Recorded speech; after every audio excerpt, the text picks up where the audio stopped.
Ukrainian forces have liberated a key village in the southern region of Kherson, hastening another speedy Russian military retreat. The Defense Ministry in Kyiv posted a video showing the 35th Marine Brigade hoisting a Ukrainian flag above Davydiv Brid, amid reports of several other nearby villages being recaptured. Russian forces have already been forced to retreat in Ukraine's northeast. They are now being pushed back in the south as well. Their latest military setbacks came as President Vladimir Putin was due to sign into force decrees annexing 4 Ukrainian regions, while war was raging in all 4. The annexation has no legitimacy under international law, and Ukraine's Volodymyr Zelensky has declared them null and void. President Joe Biden spoke Mr. Zelensky on Tuesday and assured him the U.S. would never recognize Russian annexation. They also discussed $625 million of U.S. aid, including HIMARS rocket launchers. Russia still controls Kherson City, the regional capital, in the south, but its grip is looking increasingly shaky on the entire area north of the river Dnieper, known as Dnipro in Ukrainian.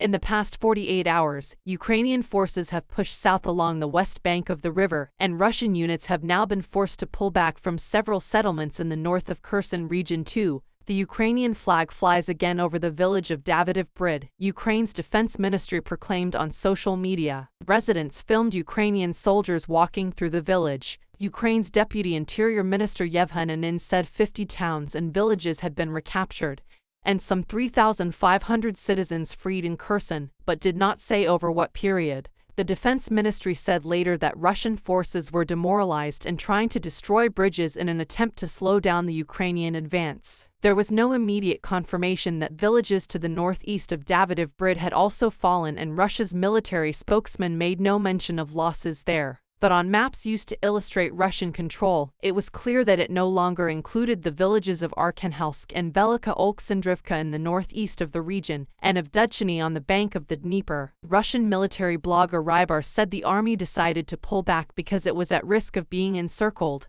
It's not entirely clear where the new line of contact will be, he said. The majority of the settlements were affected a lot, said Kherson City's exiled deputy mayor Roman Halovnia. We can even say many settlements were flattened. Some settlements have almost no undestroyed buildings left. In Kherson itself, Mr. Halovnia said residents were waiting for Ukrainian forces and the knowledge they were advancing. He said there were 320,000 residents in the city before the war, with 100,000 still left. Ukrainian forces have targeted Russian supply lines in Kherson for weeks, destroying the few bridges across the river. But their advance southwards until now has been slow. Kherson was swiftly captured by Russian forces at the start of the war, as they poured into the region from the Crimean Peninsula, annexed in 2014. Ukraine had more dramatic success in Kharkiv in the northeast and in Donetsk, seizing on Sada, the strategically important Lyman. The town is part of Donetsk but is seen as the gateway to Luhansk, a region under almost complete Russian occupation. A Russian blogger published accounts by 2 men he described as fighters from Luhansk's Russian proxy force who narrowly escaped being surrounded near Lyman last week.